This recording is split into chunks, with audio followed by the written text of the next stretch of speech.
2020, the year that just didn't stop. New Year's is here and let's hope 2021 has an attitude of geez, how do I fix this mess rather than oh yeah, watch this. Personally, I had a solid year and I also started this little hobby of making videos on games, so why not look back at my year by ranking them? I feel like I should mention that I'm ranking the games that I made videos for and not the videos themselves. Also, I should mention that I don't buy games to make videos, I make videos on games I play. There is a difference. So I'm playing really great games, and this ranking is based on personal bias and how much fun I have playing the game, which isn't that the point of the games in the first place? Anyway, the games of 2020. Number 18 goes to Friday the 13th the game. Gosh, this entry really breaks my heart. If this was 2017, this would have topped the list for sure, but here in 2020, the game aged like milk in the summer sun. Not entirely the game's fault, but when the single player is as fun as watching paint dry, and I'd rather go to sleep every night with wasps under my sheet than play another multiplayer game, this game was no fun to play. Hopefully it gets its shit together and has a comeback year, but for now, yikes. Number 17 goes to Vampyr. Vampyro? Boy, I'm really glad I didn't play for this game. Yeah, I'm not the biggest fan of games that are all about talking, which I understand some very popular games work with this type of system, but maybe I wouldn't have minded as much if they slowly introduced characters so I don't feel overwhelmed with a hospital full of characters, especially considering a lot of them look the same. Can you tell that these were two different characters? I also really hate the combat, and the only thing I liked about the game is that it throws BS enemies at you early so you can restart not too far into the game. The story is really good based on what I read on Wikipedia, but I just wish the gameplay wouldn't have turned me off from the game so I would have actually enjoyed it. Number 16, Fortnite. Now this low ranking isn't me trying to be cool because it's cool to hate on Fortnite. I actually have fun while playing this for the 2 weeks I had it. I eventually had to uninstall it to make room for other games, but we left on good terms with nice memories. This game did originally do better on this list, but that changed when a friend informed me that these days servers tend to be filled with bots, which changed the memories of me being an actively dominant player to the slayer of bots. Number 15 is ROTTRTYC. Lara Croft and I used to be so compatible, but I don't know if I'm a huge fan of this new direction that Tomb Raider games are heading towards. I don't like this Katniss Everdeen Lara. I miss my Lara with the dual pistols and explosions. Now ROTTRTYC is not bad, it was just very hard for me to enjoy it after I set really high expectations and they weren't met. But the expectation was unfair, so I haven't fully closed the book on playing future Tomb Raider games. Rise of the Tomb Raider is a game that's beloved by many, and I'm just not one of them. Number 14 is Call of Duty Modern Warfare. This is primarily over the campaign, which I feel like they put together by making a list of heinous and uncomfortable sights and jammed the story in between. Only one really awful act was missing, and I'm glad it was, even though it looked like it was heading in that direction for a second. And you know, maybe that's the intent of the game, showing that war is dark and evil and not just guns blazing hoorah hoorah. But a bad story shouldn't ruin the gameplay, but wait, no, it did. Out of the 14 levels this game had, I enjoyed 6 of them. That and this game taking 200 gigabytes is utter bull. Number 13 goes to Need for Speed Payback. Now this game was an absolute joy to play whenever actual racing was going on, but as I've said, my main issue was the open world, and at some point I got really tired of all the driving. I like this game a lot more than Vampyr, because the racing was actually really good and a lot better than waving a machete around over and over and listening to people for ages. Reminds me of my home life. I would have also enjoyed it more if there was just an exhibition mode, but nope, just story and multiplayer. Number 12 is Apex Legends. Okay, so I don't have anything against Apex Legends. I enjoy my time with it, but it's a game I really didn't care for. When I needed to clear up space for other games, this fell first on the chopping block. This game was only played for the 3 Battle Royale games videos, and that's not breaking my rule as this game was free. Apex isn't bad, if anything it's really good. Just another game that came and went that didn't really stick out for me. Number 11 is Legendary Fishing. Ah yes, this game. Before getting gutted, let me just say that when I made this purchase, I wasn't expecting hyper-realistic graphics, state-of-the-art controls, or an immersive gaming experience. I bought a fishing game, I got a fishing game. Can't be disappointed if you have no expectations. That and this game did get me to start this little video making hobby, so I'll give it some credit. Number 10 goes to Minecraft Pocket Edition. Now I don't hate Minecraft, in fact I really enjoy it, but my experience with the game is only with the Pocket Edition, so that's what's taking the slot. I'm sure console versions are better. This game is very goal oriented and survival until you run out of things to do unless you know your Minecraft. When it comes to creative, I love creative as it provides an opportunity to create your own world, but no matter how amazingly you create something, that feeling of why does it matter hits hard. And gosh do I hate that feeling. Number 9 is Dead by Daylight. Oh, Dead by Daylight, the game that is so unbalanced despite people defending it while those same people play as killers. This game is really fun even though it's so committed to making things immensely difficult for the survivors. Outdoor maps make it hard to evade while indoor maps make it hard to find generators. But this game gave me a positive multiplayer experience, where games like Call of Duty and Friday can show how frustrating multiplayer can be or how toxic the gaming community can be. Daylight changed that. It's so admirable how players are willing to sacrifice guaranteed victories to make sure everyone escapes. One time I was on a hook and the other 3 survivors were at an open door free to escape, but they all came to me, distracted the killer, and got me off the hook. We all escaped, and that warmed my heart. Thank you, Dead by Daylight. Balance yourself. Number 8 is Mario Kart 8 Deluxe. In my video I claimed that this is the best Mario Kart, but now that the euphoria from destroying the blue shell had faded, I'm gonna take that title back. I already said that the lack of unlockables destroys the motivation to play it single player, a lot of the items are a bit garbage and the character selection is a bit lacking, but Mario Kart is still a fun chaotic game, so it lands in the middle of this list. Also, the battle mode was pretty great. Number 7 is Uncharted 4 Atheists.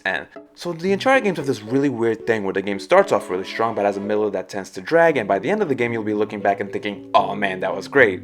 But you see, Uncharted's 4 middle dragged on for so long that it became boring to play, especially during these driving sections. Now Uncharted games are usually linear, but this game felt like a line but a thick one. Sometimes I just don't know if I'm heading in the right direction, even if there's only one direction to go in. But I still stand with Uncharted 4 having the best story and a worthy conclusion to the Nathan Drake saga. Number 6, Mortal Kombat 11. My feelings towards MK11 align with my feelings about the previous entry. Story is the best in the series, but the rest of the game is eh. Now the story is great, and if you think me comparing it to Endgame is a bit silly, well keep in mind if you show that film to someone who hasn't watched any of the previous films, they won't give too much of a shit regarding big or small moments. And explaining why it is doesn't help. Okay, so there are these 6 really colorful stones and they all have different powers and they've been spread throughout the 20 movies. And this purple guy with the weird chin is trying to collect them all so he can snap his fingers and kill half the universe. It's great! For me, someone who's been with Mortal Kombat for a long time, the ending sequence of MK11's story was equivalent to the portal scene and sending my brain's f**k yeah meter into overload. The rest of the game was fine. Would have preferred if they kept the fighting from the previous installments. Also, should probably check out Aftermath. Number 5 is Animal Crossing New Horizons. It's funny because I started playing this game ready to be underwhelmed by it and rank it probably low and be ready for my girlfriend to see the video, dislike, unsubscribe, and even call the police. I used to roll my eyes during the Animal Crossing craze earlier this year thinking they wouldn't be that great, but damn, I got sucked in so hard and was so immersed into this fun, happy world. I don't know what's so addictive about playing it. Might be the joy filling my spirit. It's nice to have a game that's all about making you feel absolute glee when it comes to throwing BS at you. This game could have told me I had 9 days left to live and it'd still tell me in a happy go way, leaving me satisfied. So good job, Animal Crossing. Number 4 is God of War. Ooh, now this was a hard one. I love the God of War series, but this one was a bit hard to enjoy. Now I know games need to take on a new direction to keep things interesting, but this game was more of an emulator of another game, starring Kratos. YouTuber Under the Mayo has a great video that details it, but all the great stuff from other God of War games such as varied combat, puzzles, platforming, epic battles, and cinematic camera angles were all dished out for a boat ride. The story can be summed up with, hey Atreus, let's go to the mountain. Oh shit. Now I didn't mind the story too much as I was really enjoying it whenever I wasn't mashing R1, I just felt underwhelmed because when I felt like I was concluding Act 2 with an awesome boss battle, it ended up being the final boss and I beat the game. It didn't feel like everything had led up to that point.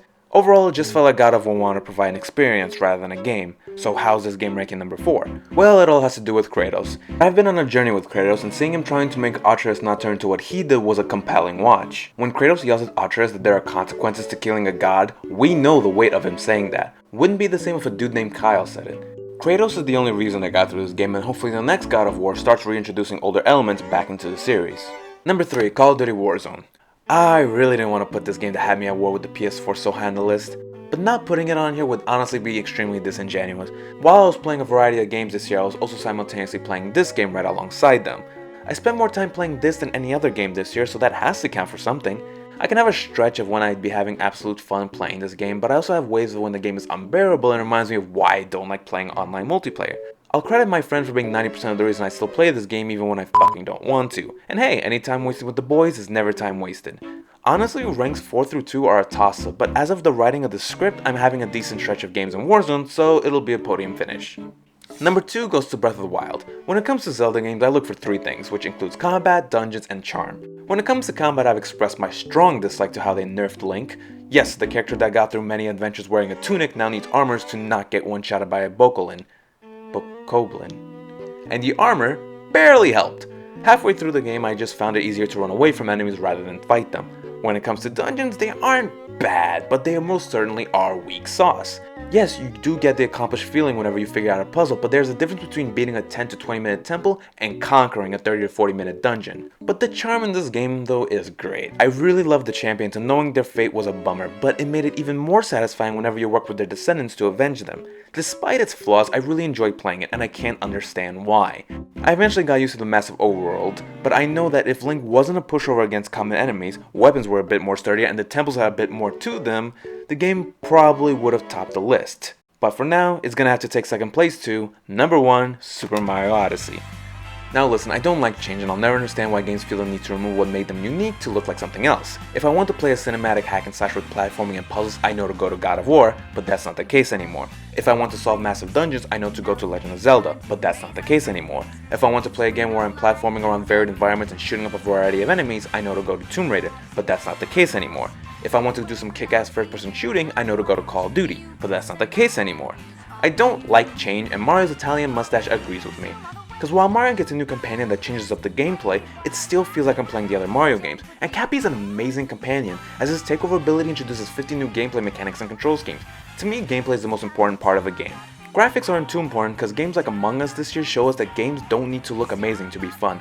ROTTRTYC is the first game that made me go, wow, that's pretty, and it didn't stop me from not enjoying it.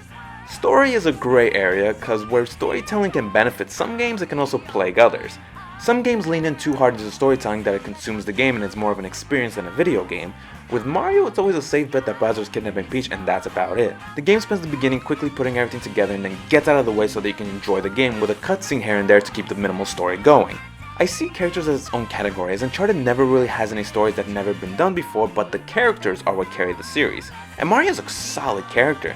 Just because he doesn't have an emotional breakdown because Bowser Jr. shot Luigi doesn't mean he's unplayable. It's like when you're interacting with another human, something I'm not used to, and their energy affects you. When Kratos rolls his eyes because his son is making him do something, I feel that. But Mario is over here having the love of his life kidnapped and he still yahoos across the world to collect shiny moons. Controls, I don't really have anything to say here. Given enough time, I'm sure I can get used to any control scheme. Gameplay. That's what's most important here, as video games are made to be entertainment. And if I'm not having fun, then what's the point? I love being able to lay back and chill and enjoy a game rather than have to sit at the end of my seat and analyze if I have enough materials to create an axe pummel. I never felt like I wasted my time doing anything in Odyssey because it always led to a moon, but with other games you sometimes grind for stuff you might not need. I got all the moons in the game and it wasn't easy, but there's a difference between something that's challenging and something that's frustratingly annoying.